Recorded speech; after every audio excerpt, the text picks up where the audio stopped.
Nibaru, Entropy's Lament, generated by StoryWave.ai. Please like and subscribe for more. Chapter 1. The Red Star Rises. Alice Granger's gaze was locked on the television screen, the lab's fluorescent lights casting a sterile glow on her athletic frame. The aerospace engineer was usually immune to the media's sensationalism, but today's news was different. It was about Nibaru, a rogue celestial body now painting a crimson trail across the black tapestry of space. "It's a harbinger, folks," declared the anchor with a gravity that betrayed his usual bravado. "A red star, rising in the daytime sky. Scientists worldwide are wrestling with the implications." In a bar across the country, Robert Bob Granger wiped his hands on a greasy rag, the bar's raucous chatter drowning out the news report. The mechanic's stocky build was hunched over an engine part, but his brown eyes flicked to the screen as he caught snippets of the anchor's report. Bob's protective instinct was strong, but his mind was preoccupied with the challenge before him, pieces of a puzzle waiting to be solved. Hundreds of miles away, in a sleek, high-rise office, Craig Thompson, with his salt and pepper hair perfectly coiffed, watched the same news from behind his desk. The CEO's steel-gray eyes reflected a predatory anticipation. He tapped his fingers rhythmically on the mahogany surface, silver tie clip glinting. To him, this cosmic event was a chessboard, and he was already plotting his next move. The nation was abuzz, the populace oscillating between fascination and fear. Amateur stargazers turned their lenses skyward, hoping to catch a glimpse of the celestial interloper, while doomsayers prophesied the end of days on street corners. Scientists offered measured responses, laden with concerns about gravitational effects and potential cosmic collisions. Alice couldn't help but feel a twinge of curiosity amidst the undercurrent of dread. Her voice, calm and authoritative, broke the silence in the lab. "What are the odds, do you think, that Nibaru's path will intercept with ours?" Her colleague, eyes wide behind thick lenses, replied with a tremor in his voice. "Too close for comfort, Alice. If the calculations are correct, we could be facing cataclysmic events the likes of which we've never seen." Meanwhile, Bob's protective nature had him reaching for his phone. He dialed his daughter's number, the call going straight to voicemail. "Alice, it's Dad. Call me back when you get this, okay? There's some talk about this Nibaru thing, and I want to make sure you're safe." Craig was already on the phone, his voice smooth, persuasive, yet laced with a ruthless edge. "Keep an eye on the markets. Fear like this can be profitable. Make sure our interests are protected." The night drew its dark curtain, and the red star, Nibaru, now a blot on humanity's consciousness, continued its silent, ominous path. The Granger family, fragmented by distance and preoccupied with their own corners of the world, would soon find their lives intertwining in ways they could never have predicted. As the world slept, the red star rose higher, its crimson light a foreboding echo of the chaos to come. Chapter 2. Quakes of Warning.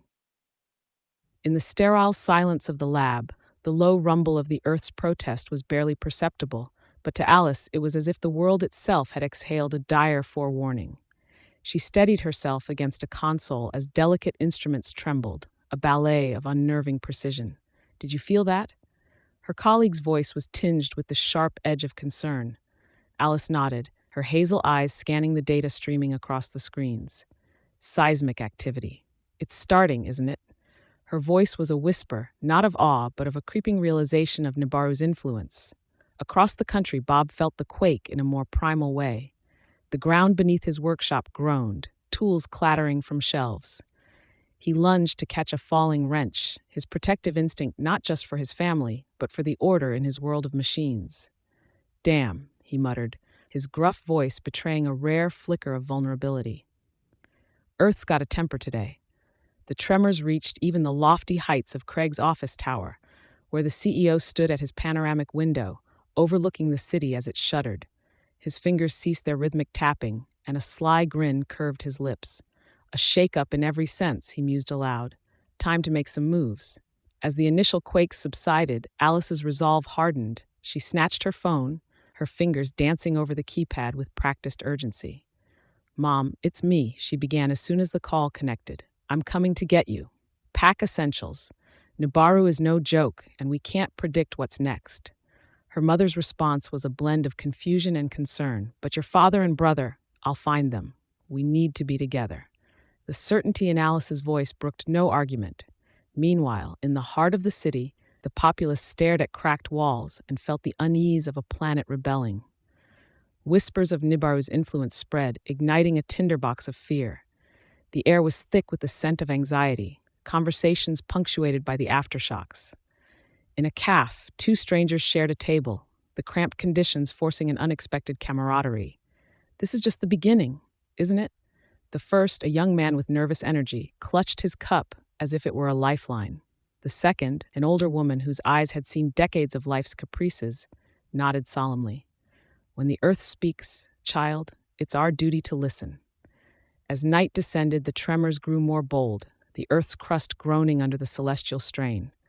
Minor tidal anomalies washed against the shores, the ocean whispering its own secrets of the cosmic dance above.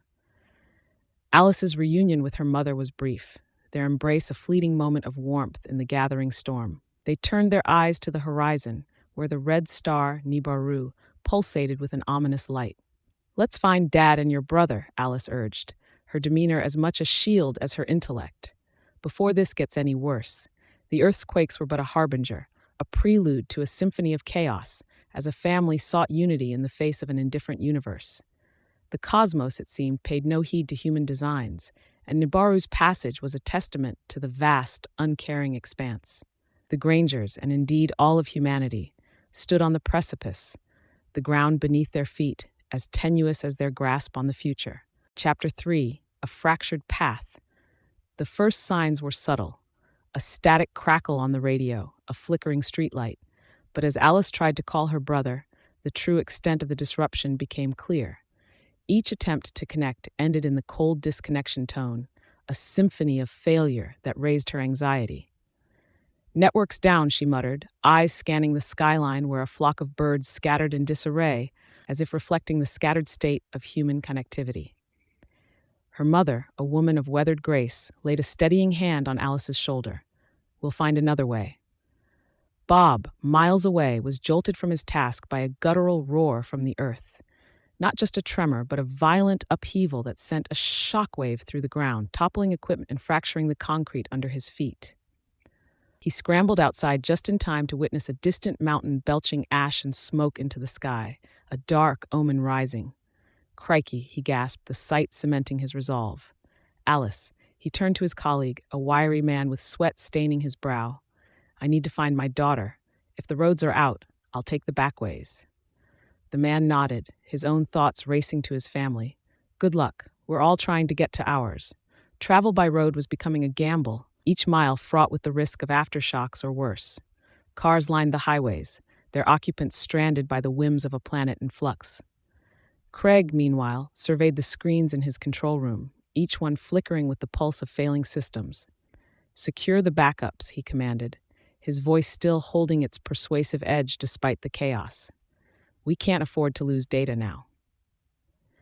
In a small town cradled by the hills, Alice and her mother encountered the first roadblock. A bridge, once sturdy, now lay twisted like a discarded toy. The river below churned with unusual fervor, swollen by sudden shifts. "We'll have to go around," Alice decided, determination lining her voice. Her mother nodded, her faith in her daughter unwavering. They were not alone in their detour.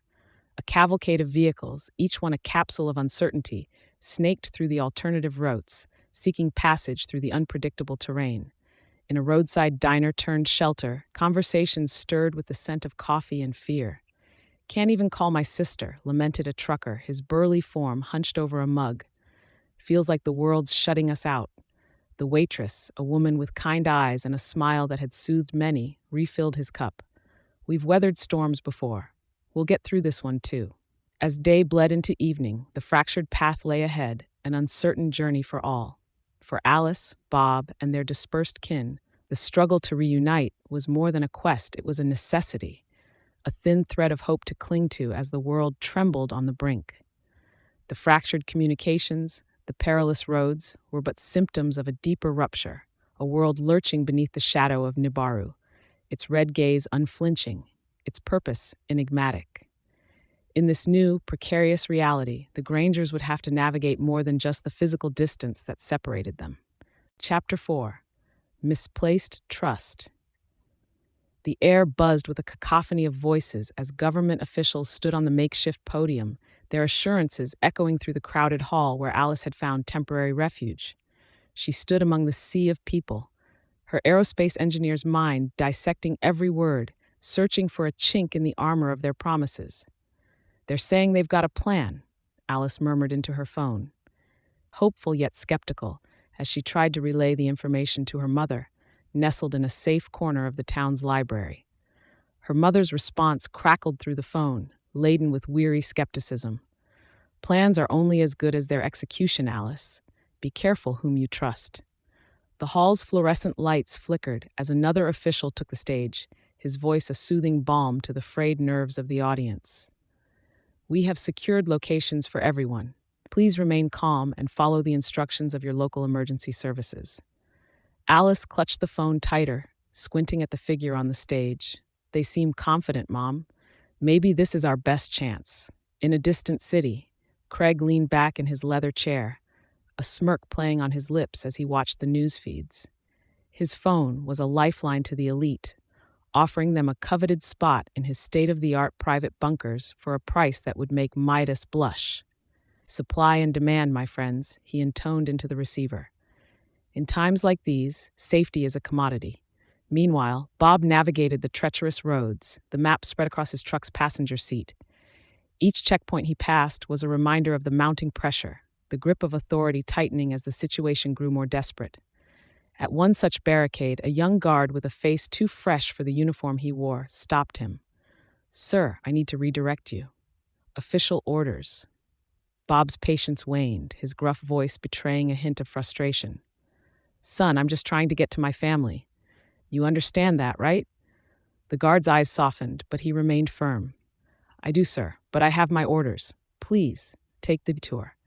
As the day waned, Alice's faith in the authorities began to crumble like the infrastructure around her. Reports filtered in emergency shelters overrun, supplies dwindling, their promised plan dissolving into chaos. She closed her eyes, a silent plea for strength, then opened them with renewed determination. "No more waiting on empty promises," she declared, her resolve galvanizing her into action. Back at the library, her mother nodded in agreement, a silent pact forming between them. "We make our own way, Alice. It's what Grangers do." The night loomed large as they each faced the betrayal of misplaced trust. Alice knew the road ahead would be fraught with more than physical dangers. In this new world, where the red star of Nibaru mocked from above, trust was a currency as volatile as the earth itself. She would have to tread carefully, for each misstep could cost them dearly. The hamartia of their tale was unfolding, a grim reminder that in the face of cosmic indifference, human error could be just as catastrophic. Chapter 5. The Silver Lining Plan. In a conference room swathed in mahogany and leather, Craig presented his vision of salvation with the charisma of a seasoned showman. Glittering screens displayed digital brochures of fortified bunkers, each one a bastion against the chaos promised by Nibaru. "Consider this your ark," he told the assembly of the wealthy, his voice a resonant baritone that filled the space with an almost tangible promise. "A sanctuary for the discerning few who understand the value of foresight." Alice watched the broadcast from a public screen, the crowd around her a mosaic of hope and despair. Her mother stood beside her, their hands briefly clasping as they absorbed the cold reality of their exclusion from Craig's plan. "We could never afford that," Alice stated, her words devoid of self-pity, simply an acknowledgement of their situation. Her mother, Margot, tightened her lips in a thin line. "Nor would we want to, given the cost. We'll find our way, Alice." Bob's voice crackled through on Alice's radio, the signal erratic but holding for the moment. "Caught wind of that silver lining thing. Sounds like a golden ticket for the gilded folks." Alice found a wry smile tugging at her lips despite the gravity of their circumstances. "Guess we're not on the guest list, Dad." At a gas station turned impromptu community center, a group huddled around a battery-powered radio, the broadcast a trigger for a heated discussion. "Only the rich get a seat on the lifeboat, huh?" A man in a denim jacket spat out, his indignation shared by many. A woman with tired eyes and a baby on her hip sighed. It's always been that way, hasn't it? The rest of us just keep swimming. As the divide between the haves and have-nots yawned wider, the Grangers were far from alone in their predicament. The societal fabric, already threadbare, frayed at the edges as Nibaru's approach laid bare the stark inequalities.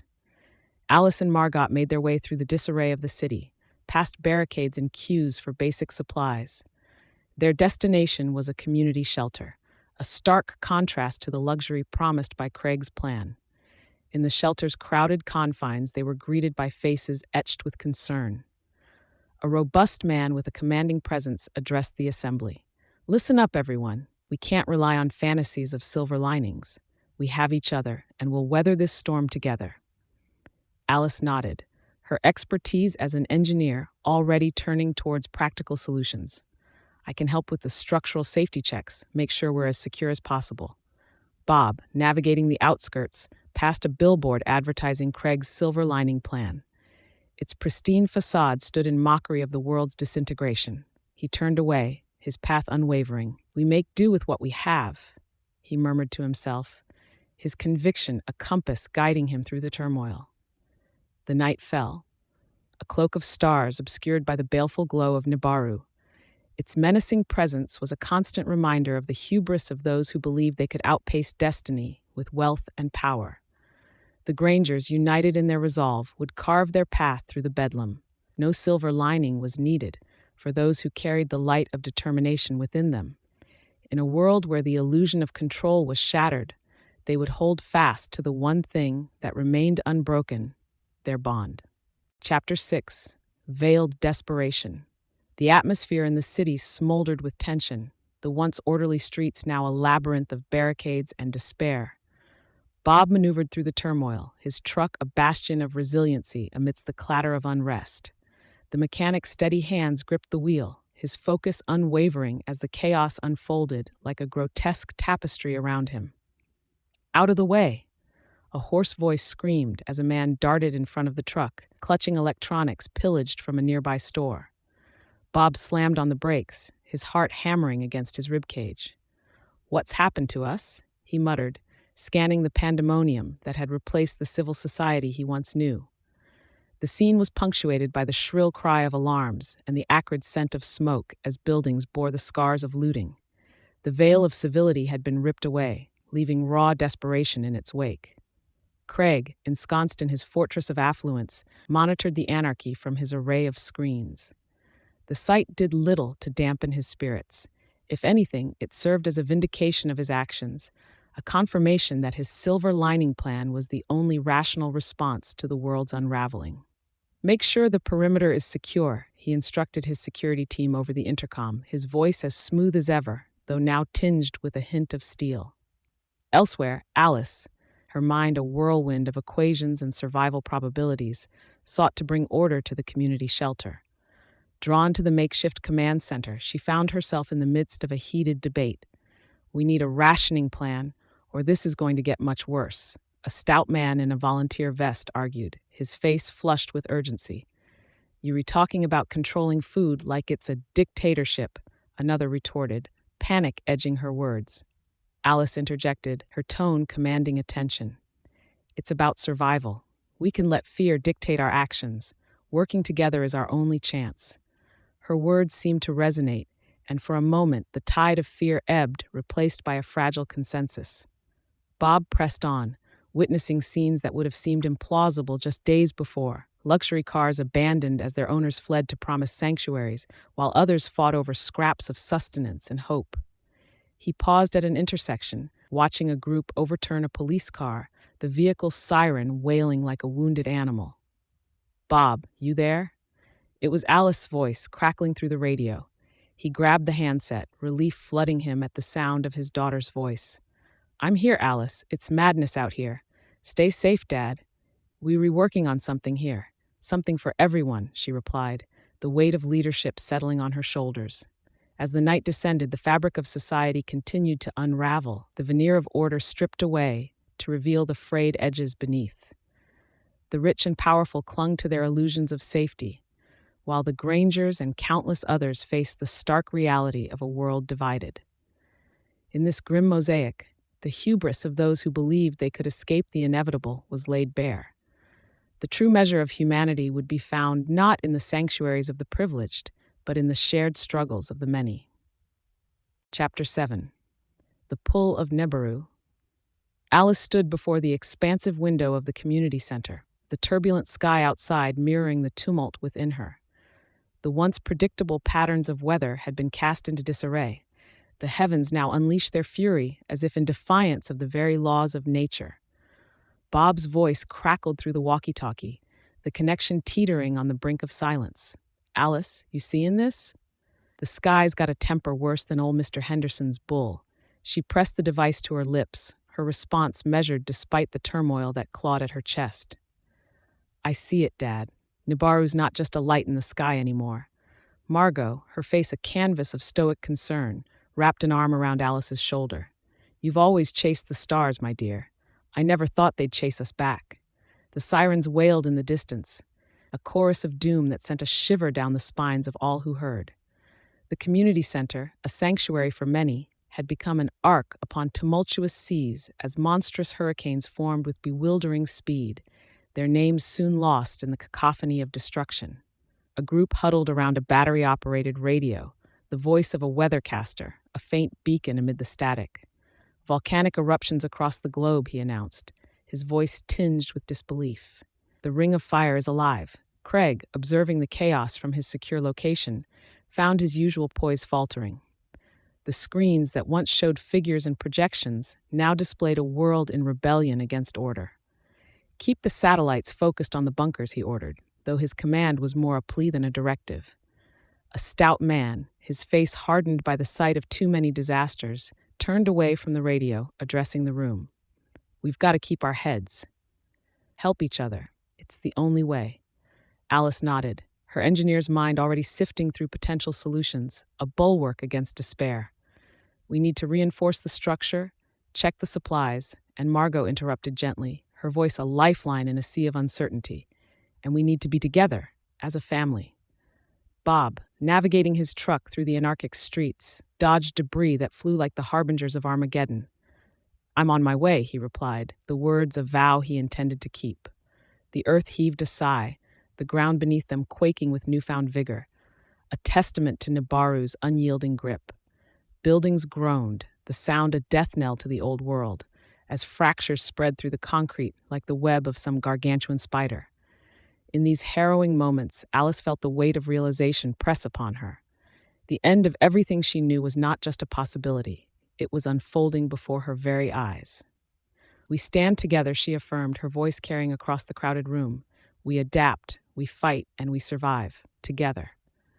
The night approached, a shroud that offered no solace from the relentless pull of the rogue star. As Nibaru's shadow loomed ever larger, the Granger family and those bound to them by fate braced against the coming storm. The familiar had been swept away, leaving only the challenge to endure, to overcome, and perhaps to emerge anew. Chapter 8. Broken Bonds. The remnants of the highway were fraught with the detritus of calamity as the Grangers pressed forward, their truck a lone sentinel amidst the ruin. Bob, his hands like seasoned leather on the wheel, navigated through the remnants of a world now foreign and fractured. Alice, her gaze fixed on the horizon where dark clouds gathered like an omen, broke the silence. "We can't keep going like this. Supplies are low, and the road's getting worse." Margot, her gaze weary from the sights of desolation, searched her daughter's face. "We have to keep moving, Alice. It's what your father would have wrote." "Don't," Bob interjected, his voice a gravelly note of finality. "Let's not dredge up the past when the present's got enough darkness to contend with." The tension, a palpable entity within the confines of the vehicle, was as oppressive as the storm-laden sky above. They came upon a huddled group of survivors, their faces gaunt and eyes hollow. A woman clutching a threadbare doll to her chest approached the truck, her voice a raspy whisper. "Please, do you have any food? Any water?" Alice's heart clenched at the sight, the engineer within her battling the swell of emotions. "We only have enough for a few days," she admitted, the truth a bitter morsel.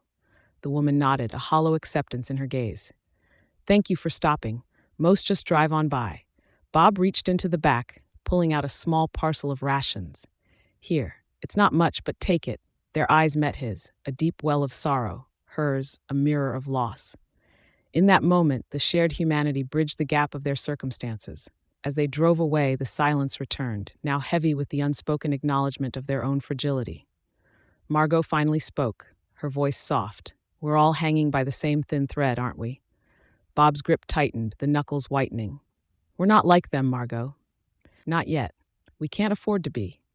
Alice stared out the window, the desolate landscape rolling by. She knew her father was right, yet it did little to quell the ache in her chest. The weight of survival was a mantle none of them had desired, yet they bore it as they must. The journey continued, the truck's headlights piercing the gathering dusk. Each mile was a reminder of the world they had lost and the uncertain path that lay ahead. The bonds between them, once unbreakable, now showed the strain of a reality that spared no one its cruelty. In the twilight of the world, the Grangers faced the ultimate test of their resolve. The anagnosis of their plight was clear. They were not just survivors of a cosmic tragedy, but of the human condition, each one grappling with the tenuous threads that held them to each other and to life itself. Chapter 9, Last Beacon. The Granger's truck, its body dented and smeared with the grime of 1,000 miles, rumbled to a stop before a structure that stood defiantly amidst the chaos, a secluded farmhouse that seemed to have been spared the wrath of a world gone awry. Bob, his eyes scanning the perimeter, stepped out into the calm. "Looks like we may have found ourselves a little respite, folks." Alice joined him, her engineer's gaze assessing the building's integrity. "It's solid. Could be a good place to catch our breath." Margot stepped onto the porch, her hand brushing against the peeling paint of the railing. "It reminds me of Grandpa's place, back when life was simpler." The interior was a testament to a bygone era, preserved as if waiting for its occupants to return. A layer of dust coated the furniture, undisturbed by the tremors that had shaken the world outside. The family settled around an aged oak table, the worn surface holding faint etchings from its past life. Bob lit a kerosene lamp, its glow casting dancing shadows on the walls. "We could stay here," Margot suggested, her voice a tentative whisper. "Just for a little while?" Alice traced a finger over the carvings in the table, then looked up at her mother. "We can't forget why we're here. Nibaru isn't stopping for anyone." Bob sighed, a rumble that matched his stocky build. "She's right, but a day or two won't hurt. We need to be at our best, and that means rest." As night enveloped the house, the trio found solace in the shared stories of brighter days. The flickering lamp was their campfire, and the tales their shared history. Alice laughed, a sound that seemed foreign in the stillness.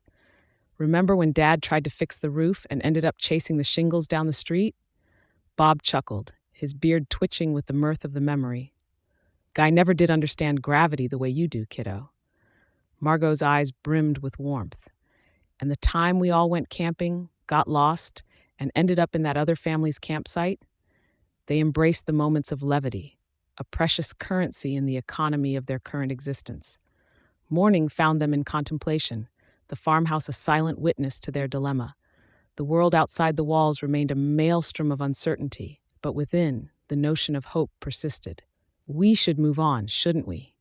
Alice mused, more to herself than to the others. "Keep heading for the mountains?" Bob poured lukewarm coffee into 3 cups, the bitter aroma a comfort. "Mountains might offer some natural shelter, but we'd be trading one risk for another." Margot folded an old blanket, its fabric soft from years of use. "There's no perfect answer, but staying on the move, it feels right." Their decision hung in the balance, each option a gamble against the relentless march of Nibaru. "We'll head out at first light," Alice resolved. "Make the most of this place for now." The day passed in a bubble of reprieve, the farmhouse a last beacon of normalcy in a world that had surrendered to chaos. The Grangers, bound by blood and circumstance, fortified themselves against the journey ahead, their determination unspoken but steadfast. They would move on, carrying with them the fleeting peace of their sanctuary, a memory to bolster them against the trials to come. Chapter 10, The Edge of Despair. Bob throttled down the decaying urban street, the truck's headlights cutting through the gloom of abandoned vehicles and shattered glass. The city was a husk of its former self, its skyscrapers now jagged teeth against a brooding sky. "We should have stayed at the farmhouse," Margot said, her voice barely rising above the hum of the engine. "It's too late for that," Alice replied, her eyes scanning the GPS device, its signal flickering erratically. "The safe zone is supposed to be just beyond the city limits." A shape darted out from between two crumbling buildings, a desperate figure waving frantically. Bob hit the brakes, the truck skidding to a halt. "Help us." The figure was a man, his clothes tattered, a young girl clutching his hand. "They're coming." Alice leaned out the window. "Who's coming?" "The looters, the gangs. They took over the shelter," he gasped, his eyes wild. Bob exchanged a glance with Alice, a silent conversation passing between them. "Get in," he grunted, unlocking the doors. As they piled into the truck, the sound of chaos drew nearer, a cacophony of shouts and the clatter of debris being overturned. Bob gunned the engine, the vehicle lurching forward. Margot turned to their new companions. "What's your name?" "I'm Daniel, and this is my daughter Emily," the man replied, his grip on the girl tightening. Alice navigated them through the labyrinthine streets, her instructions sharp. "Left here, Dad, then straight on. We need to avoid the main roads." The city was an obstacle course, each turn a gamble against the rising tide of anarchy. They passed a fire that consumed an entire block, the flames licking the night as if to taunt the stars above. "Everything's gone," Emily whispered, her voice a small thing amidst the roar of destruction. Margot reached over, squeezing her hand. "Not everything. You're still here, and you're safe now." They emerged from the city's grip as dawn cracked the horizon, the first light a grim reminder of their perilous situation. The safe zone, a military encampment ringed with barbed wire and watchtowers, loomed ahead. Bob brought the truck to a stop before the guarded gates. "We heard there was shelter here." A soldier, his face obscured by a helmet visor, approached them. "We're at capacity. No more room." Alice stepped out, her stature commanding despite the wariness etched into her features. "We have skills, knowledge. I'm an aerospace engineer. We can help." The soldier hesitated, then clicked his radio. "Stand by." Minutes stretched like hours until the gates creaked open. "You can come in, but just you four." Bob glanced at the rearview mirror where Daniel and Emily sat, their future uncertain. "What about them?" The soldier shook his head. "No exceptions." The family shared a heavy look, the decision unspoken but unanimous. "We stay together," Alice said firmly. "All of us, or none." The soldier stepped aside, a hint of admiration in his eyes. "All of you, then. But this is it. Last one's in." As they entered the encampment, the gates closing with the finality of a tomb, the revelation of their situation was stark. This was not salvation, merely a respite on the edge of despair. Inside the wire, hope was a currency spent sparingly, and the Grangers knew that the days ahead would test the limits of their endurance.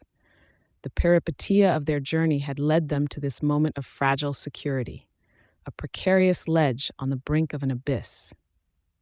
Chapter 11, Final Rift. Within the steel confines of the encampment, the Grangers and their newfound companions, Daniel and Emily, fortified their temporary abode with whatever materials they could scavenge. It was a ramshackle fortress, but it was theirs. Bob, his back against the cold metal wall, cleaned his trusty revolver. "Never thought I'd need this old thing for more than scaring off coyotes," he muttered. Daniel, pacing with restless energy, replied, "Now it's the coyotes that have to be scared of us, it seems." Alice, her fingers dancing over a salvaged radio, tried to tune into any frequency still broadcasting. "If we can just catch word of any other safe areas." Margot, seated beside Emily, handed the girl a tattered doll. "Here, love. Everyone needs a friend in times like these." Emily smiled weakly, her small hands clutching the doll. "Thank you." The quiet moment shattered when shouts erupted outside. The encampment was under siege. Marauders, their faces obscured by makeshift masks, breached the perimeter. The community's fragile peace crumbled under the strain of the invasion. Bob leaped to his feet, the revolver now a solid weight in his hand. "Alice, get the truck ready. We're not safe here anymore." Alice nodded, her mind already calculating their escape route. "What about the others here?" "We can't save them all." Bob's voice was firm, a hard truth spoken. Daniel interjected, a desperate edge to his tone. "We should help them fight back. We can't just abandon them." Margot, her face a mask of determination, stood beside Alice. My daughter's right. We need to leave now. The encampment erupted into chaos as the marauders advanced, their intentions as clear as the weapons they wielded. The Grangers moved as one toward the truck, but Daniel hesitated, torn between solidarity and the urge to help those left behind. I'm staying, Daniel declared, his decision a jagged line drawn between them. Emily, come with me. But Emily shook her head, her eyes wide with fear. No, Daddy, I want to go with them. Tears streaked Daniel's cheeks as he hugged his daughter tightly. Then go. Be safe. The Grangers and Emily raced to the truck, the engine roaring to life as they fled the encampment. Gunshots echoed in the distance, a somber soundtrack to their retreat. As they drove, the silence was oppressive, each lost in their thoughts. Finally, Alice spoke, her voice cutting through the tension. We trusted this place. We trusted the wrong people. Bob's eyes remained fixed on the road ahead. Trust is a luxury we can't afford in this world. Not anymore. Margot reached over to squeeze Emily's hand. You're with us now. We'll keep you safe. The encampment vanished in the rearview mirror, a final rift in the fabric of their trust. Ahead lay the unknown, a path fraught with peril, but one they would navigate together. A family united by more than blood, a family forged in the fires of a world in disarray. Chapter 12. In the shadow of Nibaru, the Granger's truck, a tapestry of dents and scrapes, approached the coordinates of the safe zone with the wariness of a vessel long at sea. The landscape around them bore the scars of Nibaru's touch. Trees uprooted, earth cracked, and the sky a permanent dusk from the ash that choked the atmosphere. Alice gripped the steering wheel, her knuckles white against the worn leather. This should be it. But where is everyone? Bob, his eyes squinting to discern shapes in the dim light, pointed. There. Something's there. They pulled up to a cluster of buildings, their once pristine facades not spared from the star's wrath. Windows were blown out, and the structures groaned under the strain of seismic tremors that had become as frequent as breaths. This is no safe zone, Margot said, her voice a hollow echo in the cramped cabin. It's a graveyard. Emily, her face pressed against the window, whispered, Are we too late? No, we keep looking, Alice said, her resolve a thin shield against the looming despair. There has to be a shelter, a bunker, anything. They exited the truck, the ground beneath their feet unsteady, as if the very planet was rejecting its inhabitants. A low rumble grew to a roar, and a fissure split the earth, a violent gash that threatened to swallow them whole. Back to the truck, Bob yelled, his voice barely carrying over the chaos. A figure emerged from the remnants of a nearby building, a man with a face drawn from too many days of fear. Help, he called out, sprinting toward them. Bob reached out, pulling the stranger to safety as another tremor shook the ground. What's your name? Matthew, the man gasped, clutching his arm where blood seeped through his fingers. There was a shelter, but it's been compromised. Alice scanned the horizon. We can't give up. There has to be some place that can withstand this. The sky crackled with electricity, a fierce lightning storm illuminating the devastation in staccato flashes. Margot shielded Emily, her body a protective barrier. We need to find cover now, Bob shouted, his eyes scanning for any refuge. A structure loomed ahead, half collapsed, but with a section still intact. There, Alice pointed. We can wait out the storm. They ran, the wind howling with a fury that threatened to sweep them off their feet. Reaching the building, they huddled together in the skeletal remains of what once was a conference room. We can't keep running like this, Alice said, her voice strained. We need a long-term plan. Bob checked Matthew's wound, his hands steady despite the situation. Long-term plans are a luxury, Alice. Right now, we survive. Margot hugged Emily close, trying to offer her a semblance of warmth in the cold embrace of their shelter. Survival is moment to moment. That's all we can do. Matthew looked up, his expression one of gratitude mixed with pain. Thank you for not leaving me out there. Alice met his gaze, her own eyes a reflection of the storm outside. We stick together. That's how we get through this. The storm raged, a symphony of nature's untamed wrath, as Nibaru's shadow loomed ever closer, a silent observer to the struggle of the insignificant beings below. The Grangers and Matthew braced against the relentless onslaught, their fight for survival against the cataclysm reaching its zenith, a climax no one could have prepared for. Chapter 13, A Flicker of Hope. The conference room, with its once polished surfaces now dulled and dusty, sheltered the group from the relentless tempest outside. Alice's eyes were fixed on the radio, its static punctuated by intermittent bursts of clarity. "That's the third time they've mentioned the Ark," she said, her voice steady despite the crackling interference. "They were launching from the west coast." Bob looked up from the map sprawled across the table, its edges curled and worn. "West Coast's a pipe dream at this rate. We won't make it in the truck." Margot, her fingers wrapped around a lukewarm mug of water, chimed in. "But what if it's real? A chance to leave all this behind?" Emily huddled close to Margot, her eyes wide with a mix of fear and wonder. "Can we really go to space?" Matthew, nursing his bandaged arm, leaned forward. "I've heard of these arcs. They said it's humanity's last shot." Alice considered the group, her mind a whirl of algorithms and risk assessments. "If the Ark is real, we need a faster way to get there. Something that can handle these." She trailed off as another quake threatened to shake the very foundation beneath them. "Helicopter," Bob said suddenly, the idea dawning on him like the sun they hadn't seen in days. "I know where we might find one." Matthew's head snapped up. "You can fly a chopper?" But with a grim smile, Bob replied, "Flew in the military." "It's been years, but it's like riding a bike, right?" Margot's hand found Bob, a silent pulse of unity between them. "Let's do it. Let's take the chance." Their decision was a spark in the gloom, a collective surge of daring that galvanized them into action. They emerged from their derelict haven to a world that seemed to be tearing itself apart, the sky a perpetual canvas of dark, roiling clouds. The journey to the airstrip was fraught with the perils of a landscape that had become alien and hostile. Alice navigated, her voice clear over the howl of the wind. "This road should take us straight there. Keep an eye out for any." A deafening crack split the air as the earth opened up anew, a gaping maw that devoured the road ahead. Bob swerved, the maneuver as instinctive as it was desperate. Alternate route. Now. The drive was a maelstrom of decisions and near misses, every turn a defiance of the chaos that sought to claim them. As they approached the airstrip, the sight that greeted them was one of desolation. Hangars lay in ruin, aircraft overturned, their wings broken. There!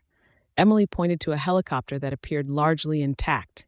They sprinted toward the aircraft, each step a gamble on the shifting ground. Bob's hands flew over the controls with the familiarity of old memories. The engine sputtered to life, coughing, then roaring in defiance against the silent oppression of Nibaru's presence. Alice helped Margot and Emily aboard before turning to Matthew. "Ready?" He nodded, his face set in grim determination. "After you." The helicopter lifted, the world falling away beneath them. The Ark, a beacon in the distance, was their flicker of hope, a slender thread in the tapestry of survival. As they ascended, the view of the planet below was one of cataclysmic change.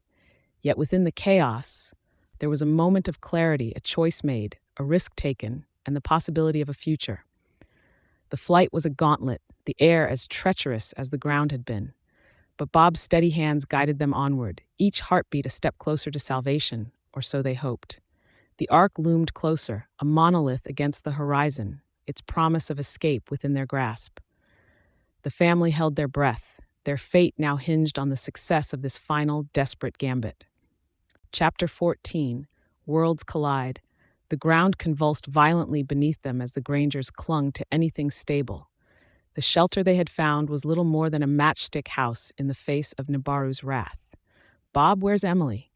Alice shouted over the cacophony, her voice strained with urgency. He scanned the rapidly disintegrating room. "She was right behind me." Matthew's eyes were wide, darting frantically as he gripped the edge of a table that was bolted to the floor. "The exit's blocked." The sound of the earth tearing itself apart was a relentless roar, drowning out the cries of the people trapped within the shelter. Margot stumbled through the dimness, her hands reaching for Emily in the darkness. "Emily." Margot's call was a beacon as she finally found the girl crouched under a collapsed beam. "You're okay. We need to move." The building groaned, a foreboding signal of its imminent collapse. As they moved, a shockwave sent them sprawling. Alice's arm struck a sharp edge, but the adrenaline masked the pain. Outside, the world was unrecognizable. Vast chasms rent the streets, swallowing whole city blocks with an insatiable hunger. The sky was streaked with red, an angry scar across the heavens. Matthew helped Alice to her feet. There's no going back in there. We need to find Bob and your mother. They stumbled through the debris-strewn streets, the familiar turned foreign by the planet's dying throes. Bob, Alice called out, her voice barely carrying. A distant response, a cough more than a shout, guided them. They found him crouched protectively over Margot and Emily, a fractured slab of concrete their only cover. Margot's face was smeared with dust, her expression one of grim determination. This is it, isn't it? Bob's hand found hers, their fingers intertwining amidst the chaos. We're together. That's what matters. The air was thick with the scent of destruction, the acrid tang of metal and earth fused in the heat of seismic violence. We can't stay here, Alice insisted, her gaze locked on the ominous sky. The Ark. It might as well be 1,000,000 miles away now, Bob interjected, the practicality in his voice a stark contrast to the situation. Matthew looked at the group, the makeshift family he'd become part of. If we're going down fighting. Any shelters left? Emily squeezed Margot's hand, seeking solace in the warmth of another human touch. I don't want to be afraid. Margot drew her close, a shield in the form of an embrace. Then we won't let fear win.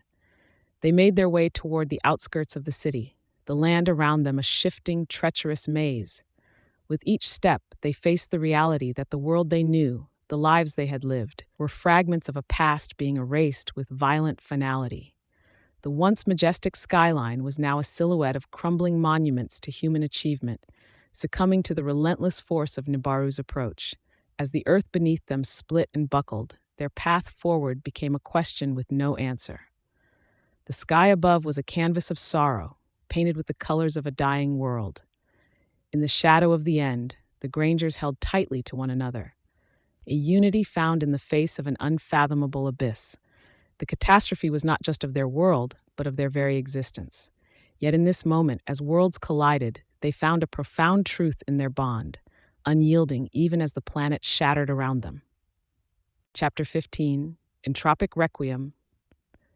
Amidst the cacophony of a world in its death throes, the Grangers found themselves huddled in what remained of a once majestic public library, its walls now cracked, the great tomes of knowledge scattered and torn. Alice ran her hand along the spines of the books, a tactile reminder of all that was being lost. I used to dream of having all the time in the world to read, she said, her voice a soft murmur.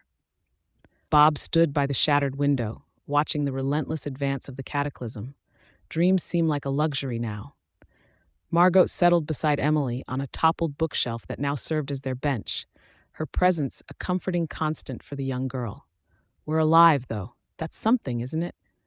Emily looked up, her eyes searching the faces of her companions. But for how long? They sat in silence, the reality of their situation a heavy cloak.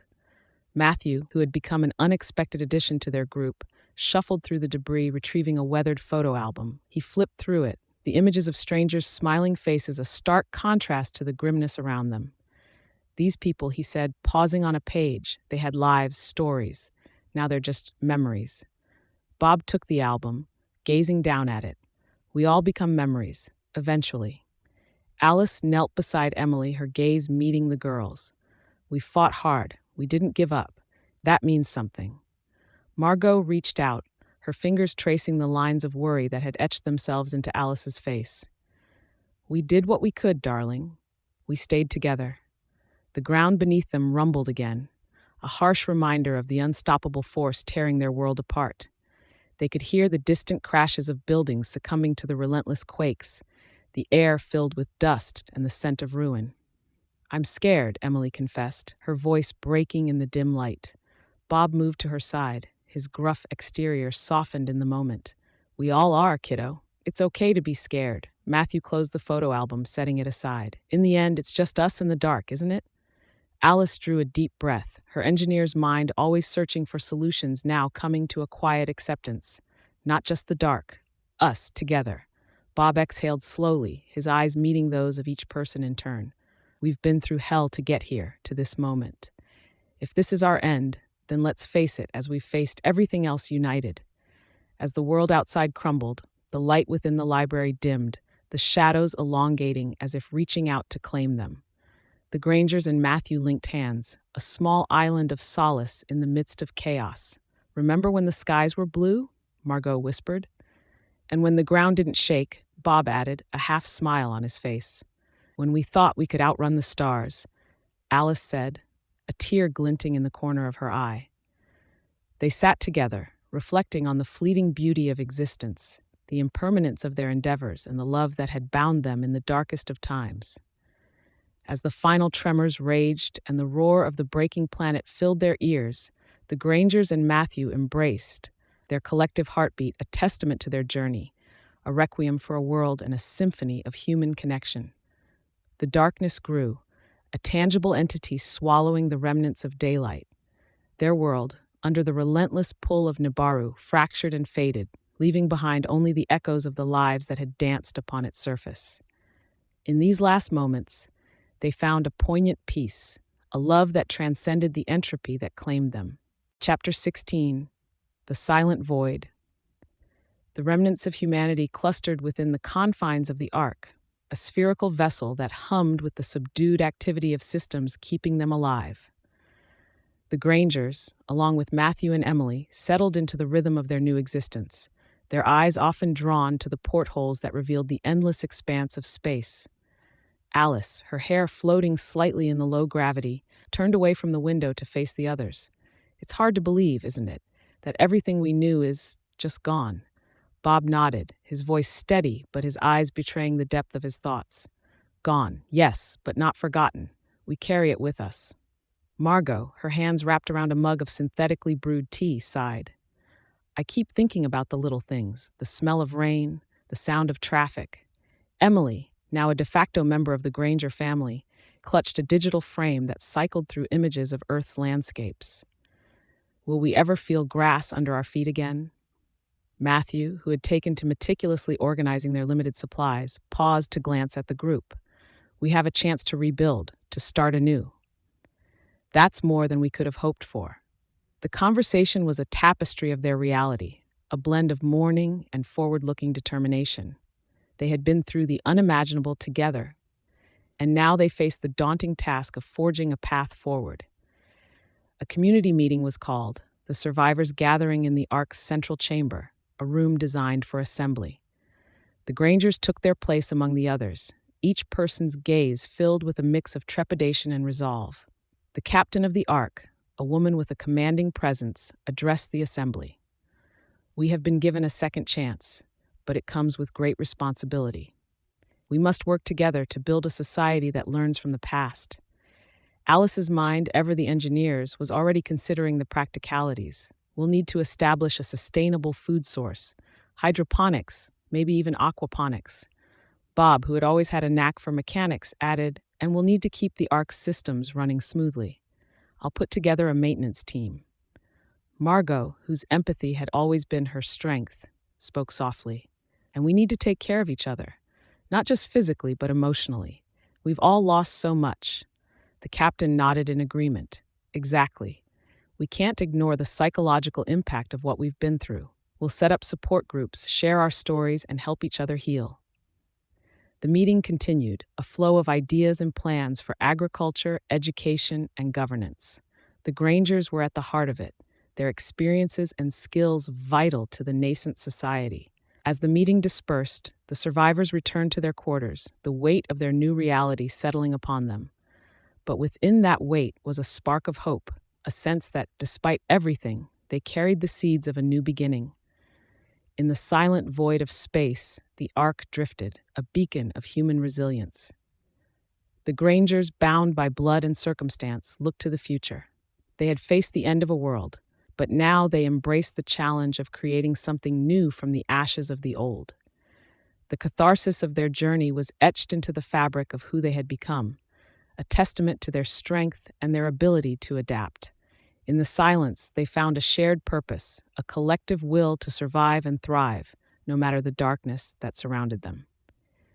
The void was silent, but within the Ark, the spirit of humanity whispered of life, of continuation, and of hope.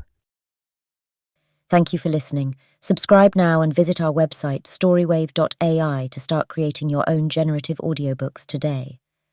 StoryWave is the only true on-demand entertainment portal.